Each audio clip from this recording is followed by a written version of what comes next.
So this next segment is about building bridges with bigots. And this is why I say it's very important that you do not fall for this narrative that we've been fed through American propaganda our whole life, that if we're just nice to KKK members, maybe they won't kill us. So I got this comment on my Brett Patagonia video, right? Brett Cooper video. And this person said, "You are the problem. People like you are the reason people can't get along. The right is willing to talk with you, but you're not willing to talk with them. You are the bigot here." And then this person says, this is not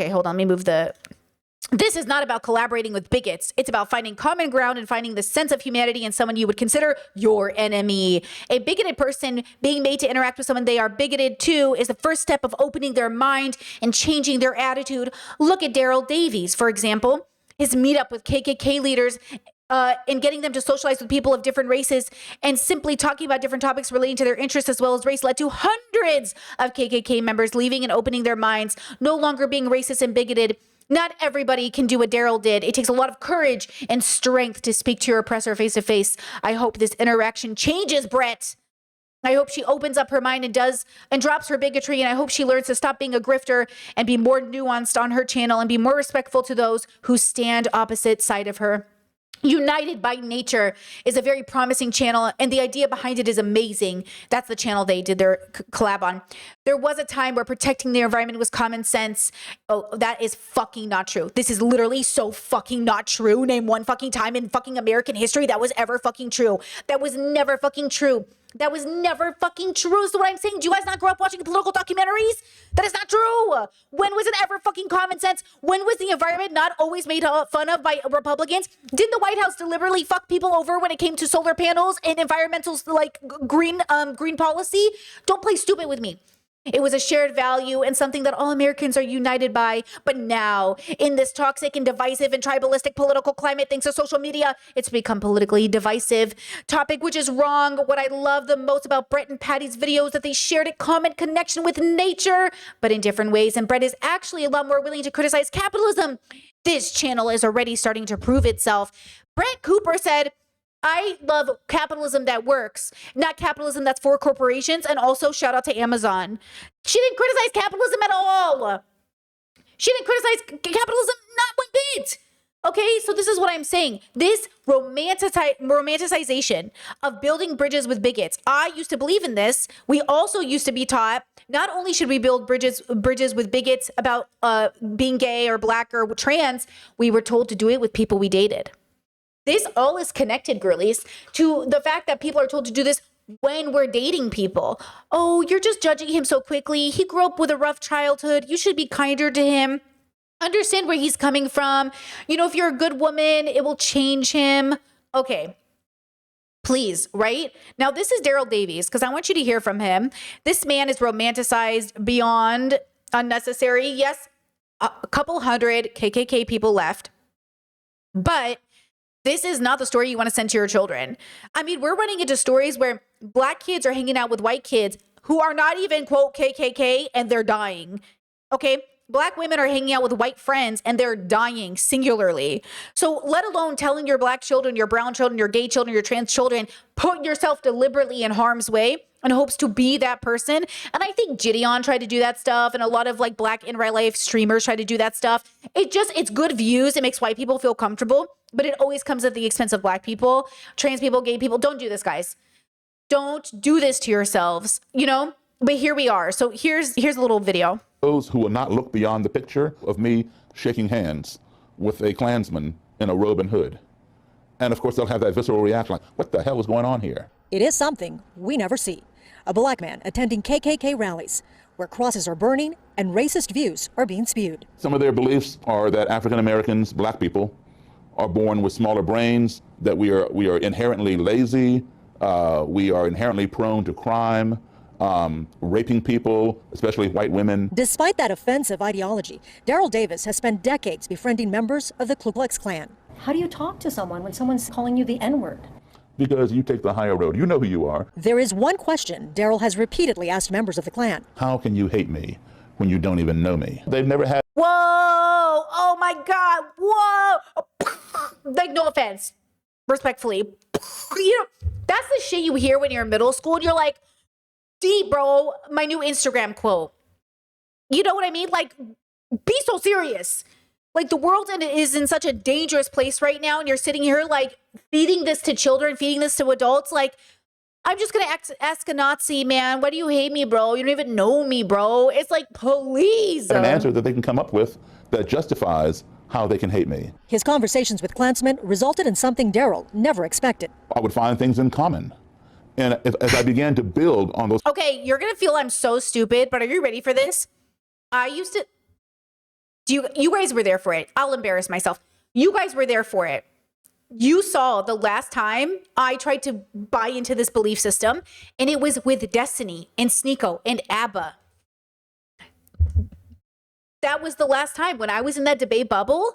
That was the last time I let go of any learned propaganda from this era of thinking, because I used to buy into it even as late as 4 years ago, because I was like, yeah, if I just use the right language and I communicate in the right way, my autistic brain is convinced you will change your mind. And I'm like, well, you're a liberal, right? Like you're more of a on the fence. I mean, Sneeko was modeling at the time. He was in an open relationship at the time, right? He was wearing makeup and corsets. And I was like, okay, this Sneeko for sure. ABBA was really weird and D&D and very open-minded. And I was like, okay, Destiny was non-binary with blue hair and everybody was being very, and I was like, okay, these guys, they could change. Okay, they were liberals. They were basically what liberals think they are until Sneeko went more conservative, right? And Destiny stayed a Democrat and a Zionist, and then ABBA stayed in his little lane. But this is what I'm saying. When you meet guys who are like, yeah, I'm cool with gay people, I'm cool with trans people, like I'm cool in general, I got my issues, I don't like them in sports, like I'm cool with this, and then you start going in a different direction. Like, this is what I'm saying. It's like this idea of like, oh, you see something in them. You're like, oh, you're open-minded just a little bit, go all the way. But they're not. Just like Anna Kasparian, you're like, oh yeah, you're a liberal. And then Anna is giving you conservative talking points, and you're like, what's happening? Is she rape apologia right now in my face? This is what I'm saying. Like, I'm saying that there is this narrative we're all brought up to believe. Now, listen to me when I say this. I do believe that truly, if you want to deconstruct and learn, I will build a bridge with you. If you are truly, honestly trying to change, I will see you do it. You will do the work in the same way you see it from me when you say, Brittany, I'm trying to tell you something. And I go, I don't see it. And then months later, I come back, I go, you guys were right. I see it now. I read a book. Or, oh, I see it. I read a thing. Oh, you will see the change. I see the change in you. I never saw the change in these boys. It never happened. And that's what I'm saying. I promise you, if you're working to change, I will see it within months. Taylor Lorenz, we made the video. We didn't see her change. Well, she hasn't changed. You know what I'm saying? People get stuck. Anna Kasparian, she's had years to make a different decision. She hasn't done it. And that's what I'm saying. Yes, real change happens with people who want to change. It cannot happen with people who pretend they want to change. And so you're wasting all of these resources and all of this time, and then you get blamed. You're the reason they didn't change. You're so stupid for thinking they would change. It's your fault. This is the same thing about blaming the victims instead of the people who they're trying to change. And I'm saying, stop telling people they can change bad people until bad people want to change. Okay, this is why therapy doesn't work for some of you, because you're going into this therapy office not wanting to change. Commonalities, the things that we had in contrast as trivial as skin color began to matter less and less. And as I built upon those commonalities, a relationship was formed. In the last 30 years, Daryl says 200 members across the country have left the KKK as a direct result of his involvement.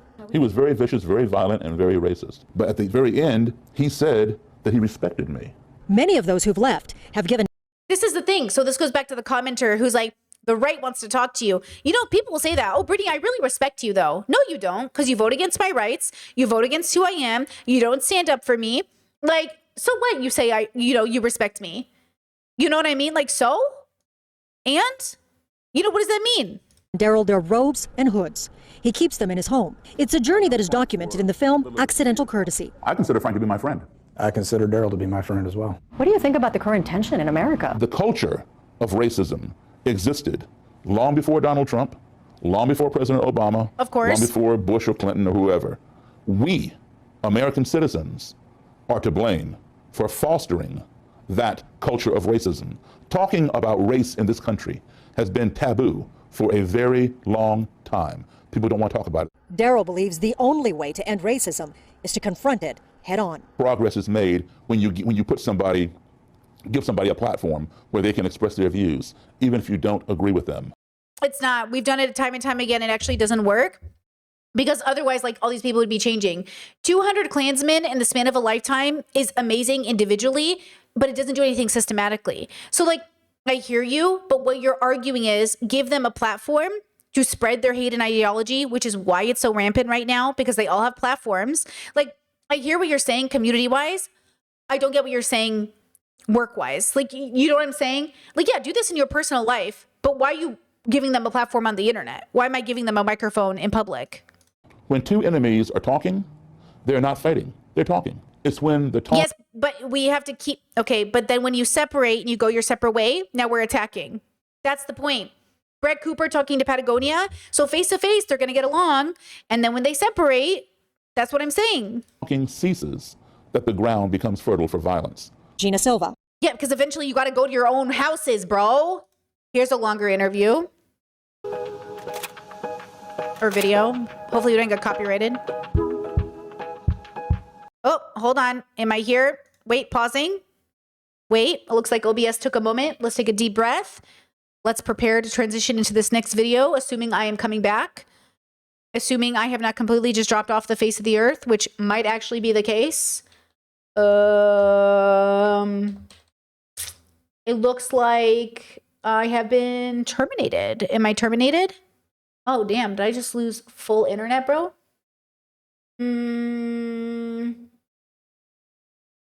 Did I just lose internet?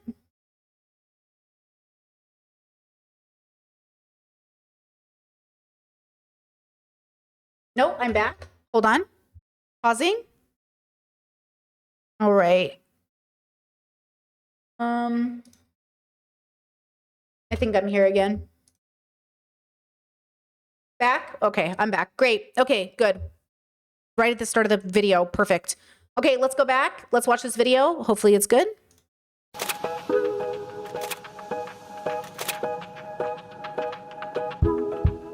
Can you change a racist? Great question. Can you change a racist? No, but a racist can change. That's what I believe. That's my philosophical practice. That's the idea that you could only change yourself. You can't change other people. I believe this. I don't think you can change people. They have to want to change themselves. So no, you can't change a racist, but they can change themselves 100%. And I was very depressed and contemplated suicide. And then I, of course, met Daryl. He saved my life.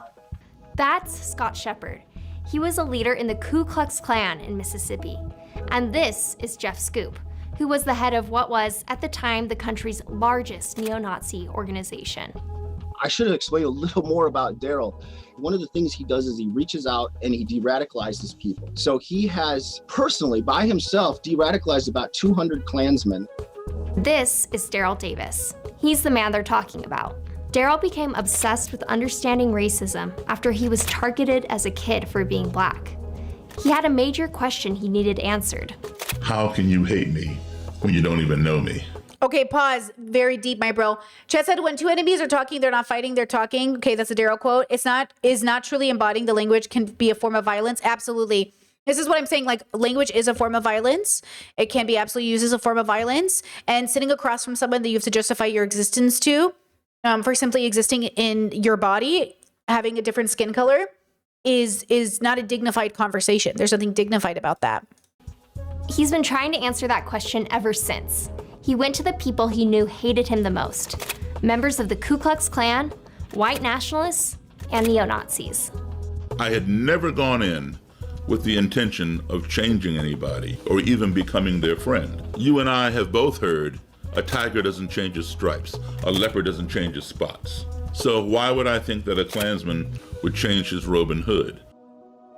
How do we learn to hate? And then if we do, is it possible to unlearn it? Everyone I talked to said yes. But how? That's the question. I'm Erica Evans, a reporter with the Deseret News. Can we talk? How do you change the mind of a racist?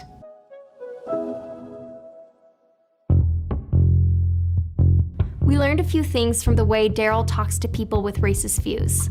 Racism is nuanced and complex. There's a lot of work to be done to address it, and this is just one man's approach. But Daryl believes in the power of his process to help change the minds of even the most extreme people. And we can all apply these principles when talking to those we disagree with. Wait, this is Mormon news? I've never seen this channel before. This is Mormon news? Chat saying this is Mormon news. I've never seen this channel before. Shut up. Okay, now we know. The first thing Daryl does is he starts a conversation. It was spring 1968, and he was in a parade in Massachusetts with his Cub Scout troop. All of a sudden, I was getting hit with bottles and soda pop cans. I thought somebody did not like the Scouts. That's how naive I was. My troop leaders came running over and covered me with their bodies and escorted me quickly out of the danger. Exactly, chat says Daryl is not the enemy, but the KKK and those who would say, because Daryl did this, now all Black and marginalized people need to do this too. So now what it does is it puts the responsibility once again on the marginalized person to be nice to their oppressor, to talk to their oppressor, to educate their oppressor, which is why I don't like the idea that people have to educate each other, though as an educator, that is my job, or as a person who does educational work in this context, yeah, that is my job, but it's my job within my topic, right? So like, that's the thing, at work, I'm here, but in like my personal life, like I'm off the clock. But it is my job to explain my topic of focus to you. If I can, I will direct you somewhere else, right? But I think that's the point, is like now, and this always happens, we know this happens, it's now on us. Which is why we get the blame when it doesn't work, because like, you failed. If only you were nicer to racist people. If only you were nicer to misogynistic men, they would have changed their mind. But it's your fault now. Not their job to introspect, not their job to deconstruct, not their job to do the work. It's your job as the good person to convince the bad person not to be bad. And nobody else was getting this kind of treatment. So when I got home, my mother and father were not at the march. I told them what happened, and they sat me down, and then... Hold on. Chet says Gideon never tried to change people's minds. He traveled to the most racist town because the Grand Wizard lived there and showed the rest of the town wasn't racist. Do you not understand the propaganda of what Gideon did, though? Gideon is doing white supremacist propaganda. That's what that is. That's the problem. He went for a sensational idea. He's like, oh, you guys aren't even all that racist. Like, you guys are actually kind of cool. That's white supremacist propaganda, bro. It's saying racists are actually just really nice people, which, by the way, they can be until you get to know them, until shit hits the fan. A lot of people are nice people on the surface, but are they kind, considerate, compassionate, dignified, right? So again, they explained to me what racism was. Daryl had grown up overseas for much of his childhood. He'd never experienced any different treatment because of the color of his skin. My 10-year-old brain could not wrap itself around the idea that somebody would want to hurt me who didn't even know me. So I did not accept their explanation because I could not comprehend it. But after that experience, the existence of racism became increasingly undeniable for Daryl. On April the 4th, that same year. That picture kind of goes hard, bro. Is this Jesse Jackson and Martin Luther King?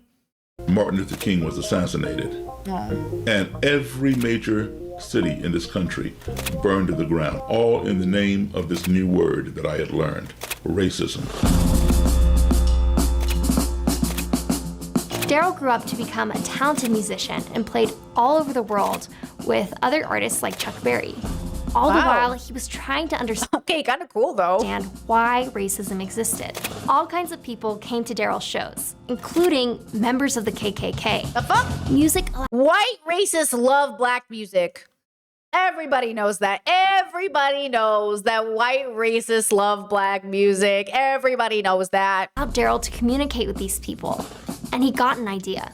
Who better to ask that question of than to ask somebody who would go so far as to join an organization that practices hating people who don't look like them and who don't believe as they believe. Some couldn't give him a good answer. Daryl has helped change the minds of more than 200 white supremacists. In fact, more than 50 Klansmen have given him their robes in penance. I mean, look, there's some part of that that's like dope and everything. I just don't think the overall message needs to be like, everybody needs to do this. Because no offense, I don't want that evil shit in my house. Not that I would be doing this. Sorry. Obviously, I know I'm not black. But I mean to say, take your minority status or marginalized person status and then just think about like, I don't want that stuff in my house. Like that, not good energy. You know what I mean? Absolutely not. Burn it, get rid of it, put it in a landfill. No, but donate it to a museum for history or something. But it's interesting, the idea. I think there's something really that gets to the heart of what people want, which is this idea that we can change, which is true when you want to change. Daryl didn't change the minds of these white supremacists. They happened to be the 200 white supremacists that had an open mind enough to change. That's all that happened, is that Daryl met and intersected with along their life at the same time, at the right time, to help give that extra step. That's all that is. And it's important. It's amazing. It also helps you, the person, let go of the attachment of why can't I convince my parents? Why can't I convince my friends? Why can't I convince my neighborhood? I don't understand how people aren't getting it. People aren't getting it because we're animals on a planet and we're having all different experiences. And we have to, at the time when we're ready, kind of be ready for that change. You can't change until you're ready to change, no matter how many tools people give you, no matter how many resources. Now, do I believe that if a majority of people had more resources than they do have now, would they significantly change? Yes, because I think a lot of people's change can be predicated on the right resources, right? But they still have to want to do something with it. And that's really hard because it takes a lot of unlearning to also change. Changing requires a lot of unlearning, you know? Next, Daryl knows if you're going to have a conversation, you have to be willing to listen, even if you disagree. Jeff says that for all of their flaws, members of the National Socialist Movement, or NSM, valued respect. Daryl respected Jeff enough to listen to him. Daryl's willing. Well, okay, hold on. Chet said, I don't get why this can't be someone's mission in life, especially minority individuals who have to live in the community day in and day out. It can be. It can be your life. But I don't want you to get trapped in this idea that it's going to work and that everyone should do it. It can be your life. Individually, you can make this your mission. I don't care, right? But when we romanticize it, when we push it out, then we get this other chatter who said, I fell for this propaganda. This is why I stood and defended my abusive family for years. I will say, I think I did too in many ways. And I try to have an open with boundaries relationship with my family now, because I spent 30 years plus of my life sort of thinking that if I just hung out with them, if I just showed them how good my life was, if I just communicated with them, they would change. But every time I was leaving their house, I'm in tears. They're making fun of me. I'm like spiraling. And I'm like, what is going on? You don't understand how deeply loved I feel by my family. I feel so deeply loved by my family. And yet, because we have different ideas about the world, you have to understand that love isn't enough. It's not enough for you to get married to a person. It's not enough for you to talk to your parents every day. The love is real. The relationship is predicated on circumstance, but the love is unconditional. And when we think love is unconditional, we say, if you unconditionally love me, you'll put yourself in this environment 24/7. And I'm saying, I unconditionally love you, but I'm still going to be at a distance. Now, for some people, you don't unconditionally love your family, and so you cut them out, and that's your business. And or you do unconditionally love them, and you still cut them out. That's also your business, and I respect you. The why is different for all of us. What Daryl is saying is, I found a calling. He's going to fulfill this calling. He can find this calling. But the message overall is still going to be internalized, especially by young people, that if I just do what Daryl did, I can change the world, which is not true. It's not true, because Daryl didn't change the world, did he? Martin Luther King didn't change the world. Malcolm X didn't change the world. None of these people ever changed the world. Nobody ever great changed the world, because the world is still the same way. We're still fighting racism. We're still fighting homophobia. We're still fighting a whole bunch of fucking shit we shouldn't have to fight, because the world hasn't changed. It just looks different. So the world in general, civilization, medicine got better, technology got better. People are basically the same. Okay? It's all basically the same, because we're having new babies every day, raised in these environments. They have to deconstruct. Like, this is why I say it is a privilege to be raised in a family that you don't have to think so hard about not talking to them, talking to them. People say it's so easy. Like, Brittany, just cut them out. Cut yourself out of my life. Okay? Don't tell me when to cut people out, because you have no concept and idea of unconditional love with peace and respectfully. You know what I'm saying? Like, this whole idea of like, oh, just cut people out. Yeah, like casual friends you just met, cut them out, easy. But when you've grown up with somebody, when you've known someone for 30 years, when you've been with them, it's much harder. It's a much different conversation. So there's layers to this, you know? But I think, again, that I just don't want you to think that I can change people. People change themselves. Willingness to listen is also what attracted another friend, Scott Shepard. Daryl didn't just reach out. Also, how many of these people ended up voting for Trump anyways? Because remember, they might not be in the KKK anymore, but maybe now they're just Republicans who voted for Trump anyways. That's my question. Did they all decide to stop becoming Trump voters? You know what I mean? Because we have this romantic idea of like, I'm going to change my parents and they're going to be cool with gay marriage. What if they're cool with gay marriage, but they still vote for Trump? You know how many gay people vote for Trump? Do you know what I'm saying? What if they're like cool with gay people or trans people, but they still are like pro-life? At what point will we be happy with our family and friends? At what point are they good enough for us to say we're done changing them? That's the question. Because you have to understand, like, unlearning all of these things at 60, it's pretty hard, you know? With a handshake or anything like that, Daryl opened his heart. Daryl sat down with me and we talked several times. We just kind of built a relationship starting. Hold on. Chat said, I get what you're saying, but this is a bit defeatist. It's a bit defeatist, respectfully. What I'm saying is defeatist? No. What I'm saying is for your safety. What I'm saying is realistic. What I'm saying is like, stay hopeful, but be smart about who you choose. There's 8 billion people on the planet. Do you really got to spend time with the KKK members? 8 billion people that need your help. 8 billion people who need your resources. And you're going to spend time with white supremacists? I mean, you do you, right? But what about all the unhoused people, all the gay and trans youth, autistic people who need housing? But yeah, you do you. You know what I'm saying? Again, you can decide what you're going to do. 8 billion people need your help. You get to pick and choose what community you pay attention to. 8 billion people, probably yourself included. Are you good? Is your retirement good? How's your mental health? You're probably, you know what I mean? We got to also look at ourselves and our family. So again, when we have these conversations, I'm not defeatist. Just if you're talking about me, I am not defeatist. I am telling you, there are so many people who need your help. You get to choose who you help, but you're not obligated to help the white supremacists. From music, and it's grown into Daryl's not just my friend, Daryl is my brother. The lesson I think that needs to be learned here is that when you treat somebody else with dignity and respect and trying to understand them and give yourself a chance to hear their story as well, and they'll listen to yours. I mean, it's incredible. Daryl, If they listen and if they change, it's only incredible if action follows. Otherwise, you're just talking to each other and you might as well talk to a wall. It's only incredible if they make the connection. It's only incredible if they change. Otherwise, okay. also gets to know people up close. He's learned to recognize the humanity even in people who say they hate him. And I heard him tell the story about when he was a boy in the Cub Scouts and people are throwing rocks at him. And here I'm thinking about my own children at that age. What if they were at a parade and somebody was throwing rocks at them? And it just horrified me. It was like, wow, you know, I never put it into that perspective. Which is, by the way, why I say the world is not as introspective, extrospective, we're not taught to be. So in some ways, you're like, hey, are you fucking stupid? So you brought a child into the universe without considering all these things. But the truth is, most of you will.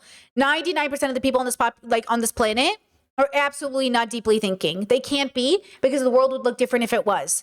If we were all deep thinkers from day one, how could the world be this way? If we were all introspective, if we were having deeper relationships with our biological experience, but we can't because we're babies and babies are, not exactly deep thinkers. And then we're in elementary school and, and then we're in high school and then we're in college and all of a sudden we're 30 and we're like, so I'm very empathetic to the fact that, guys, it's very hard to be a considerate person.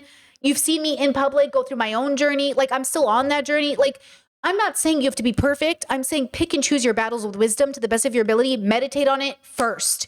Don't just do the first thing that sounds good. Really think about the consequences and the implication of how you spend your limited time on Earth. Because again, we are animals on a planet, and it's always been this way. You'll be alive for a blip of time and then you'll die. So choose your time wisely. Be kind, be compassionate, be thoughtful, be giving. And just allow yourself the freedom to put your resources in places that will be truly fulfilling. If this is Daryl's calling, good for him. It doesn't have to be yours. It does not make you a good person to do this for the social credit. I think Daryl is probably just fulfilling a calling. But if you do this look at this amazing thing I did, I'm going to get a video made about me and people are going to think I'm so cool. That's not the right reason to do things. This is why I say I don't believe in this narrative of hey, what are you doing? If you're in your community, if you're working a good job, if you're helping, you're doing enough. That's why I'll never ask you to do more. This is insinuating you should do more. And I'm saying don't do more. The world is already doing enough. Do less bad. Do less bad. Stop doing. The road to hell is paved in good intentions, and I'm sick of these good intentions. Because white supremacists think they're filled with good intentions. I want to save my kids. I want to give them an education. The economy sucks. I'm going to help my future generation. I really wish you would do less. The people who hate you might have learned their behavior from people who hated them. Or maybe their anger comes from hating themselves. I had to take a cold hard look in the mirror. I found out what the problem was, and the problem was Scott Shepard. I was the problem. Here's Dr. Steve Taylor, a psychologist at Leeds Beckett University in England. Racism is basically a psychological issue. It's rooted in a sense of dissatisfaction. It's rooted in a lack of a sense of identity. You want to project your own self-hatred. You want to project it out of yourself. So you scapegoat other groups. But Dr. Taylor says that in the end, these instincts won't really satisfy most people's need for belonging. We are primed to connect. So when you meet people from other races or other ethnic groups, racists are sometimes surprised. They sometimes say, well, they're actually good people. They're no different to me and you. So that in itself brings a kind of conflict. You realize that your racism is based on false principles. No. Chet says racism is not psychological. It's political. It's about power. Everything you do is psychological, girlies, because it's in your brain. Everything you do is biological. It's in your biology. Everything you do is natural. It's in your nature. Like, even wanting power is psychological. Like, that's what I'm saying. Like, power is a psychological, it follows psychological. So I don't know what you guys mean when you say it's not psychological. It literally is. Like, where's the concept of power even come from? Culture? Psychological input? Like, sometimes I feel like, are we not going back to understanding that, like, we are evolved animals on a planet? Like, you don't even have free will. I know you might think you do, but you would have to prove that you even have that. What choices could you have made if you had free will? You don't. You're a victim to. You're limited by. You're born into a body you didn't choose, a brain you didn't choose, an environment you didn't choose. You have to do your best with what you can, with the tools you have, right? Chet says, I think they're misunderstanding the psychological, meaning mental health related. Oh, I mean, it could be mental health related, but no, he means psychological, like your sense of ego is psychological. Your religion is psychological. Like, your relationship with God is psychological.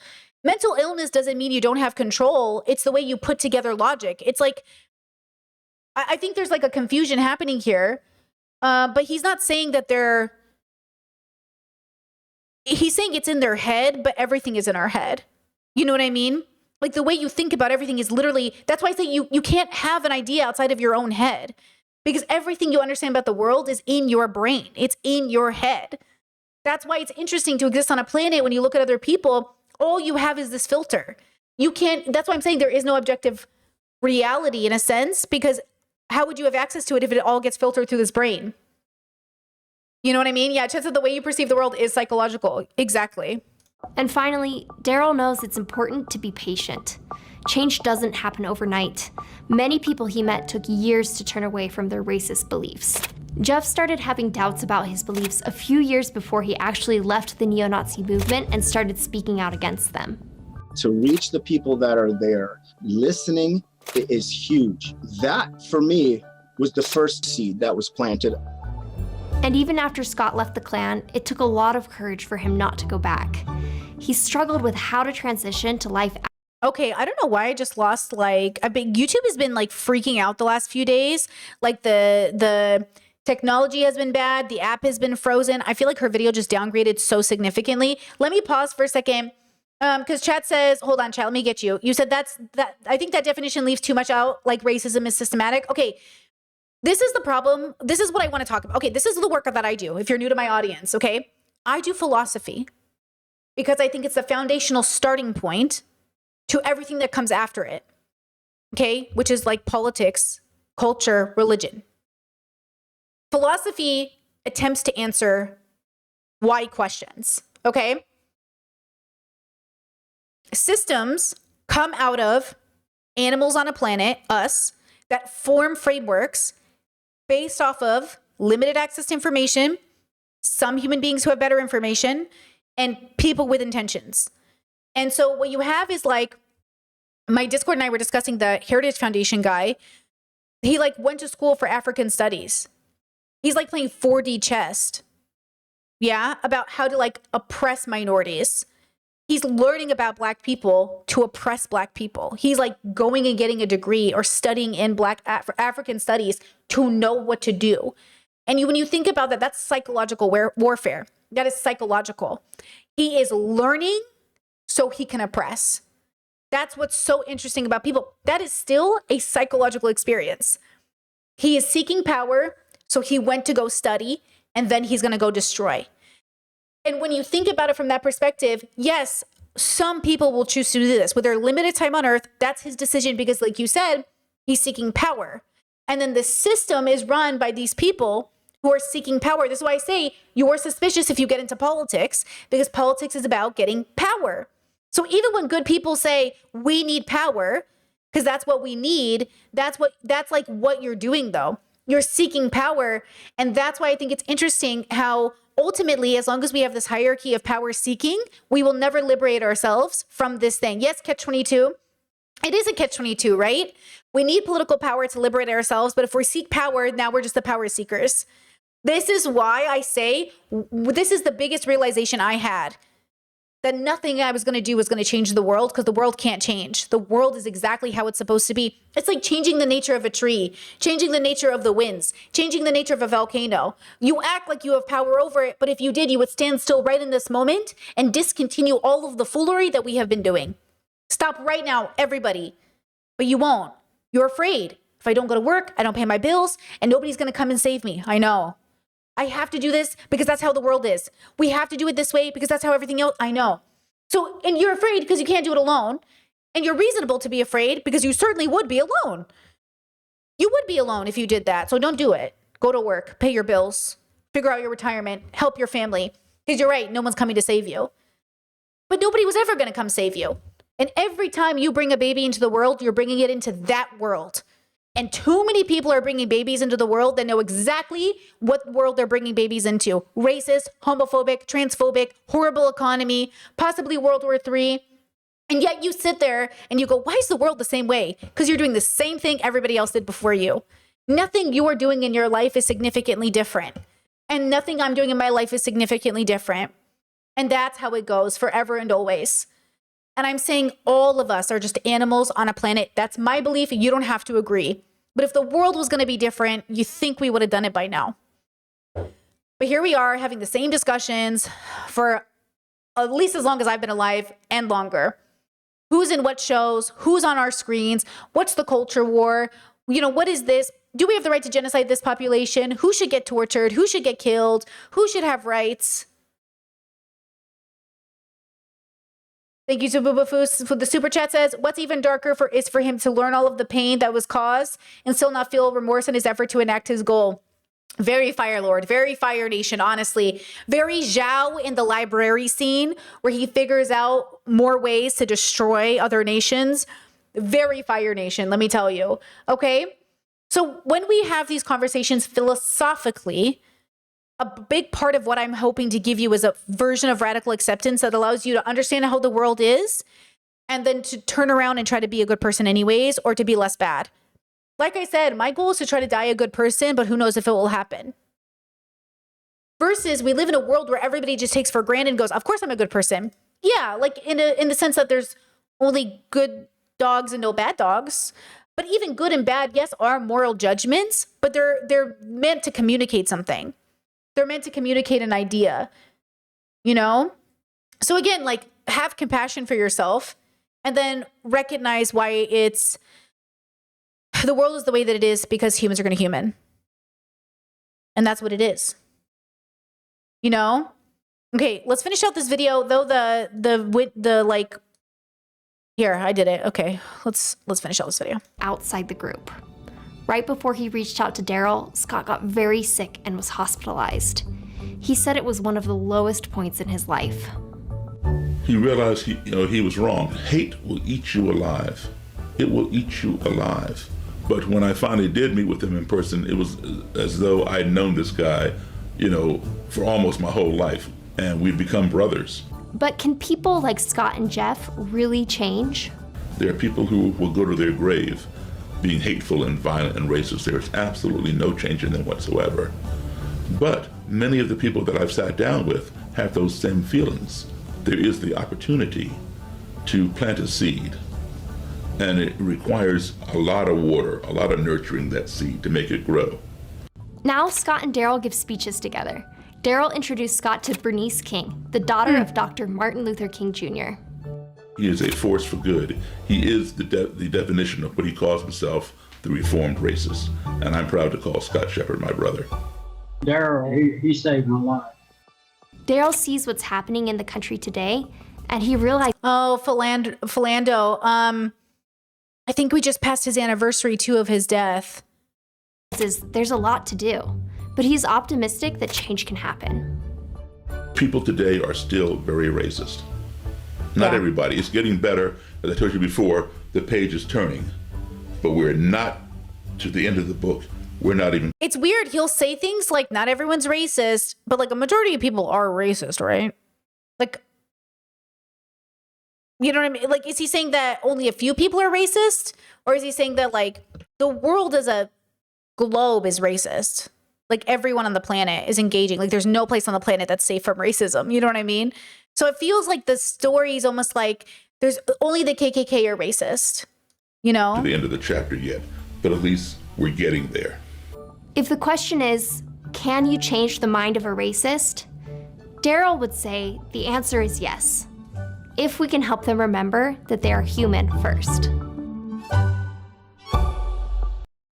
Oops, I didn't mean to go to a different video.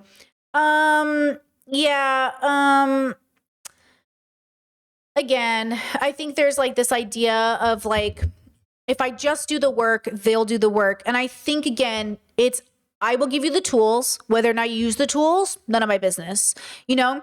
But I don't think you can change people's minds. I think they change their minds by utilizing the tools that you give them. And that's what I'm trying to do today. I'm not trying to change your mind. I'm just going to give you the tools. You can use them or not use them. It's up to you, right? Like, I'm not going to force you to change. I don't think that's my job.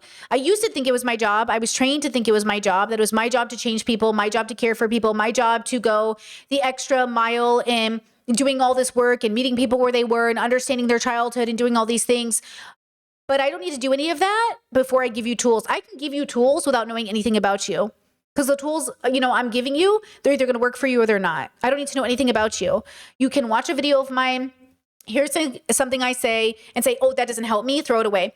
Oh, that did help me. I'm going to keep that one. That's your job. Your job is to listen and take what's good for you and throw out the rest. My job is to just give everybody the tools I have. That's my only job. Again, whether or not you use them or not, that's on you. That has nothing to do with me.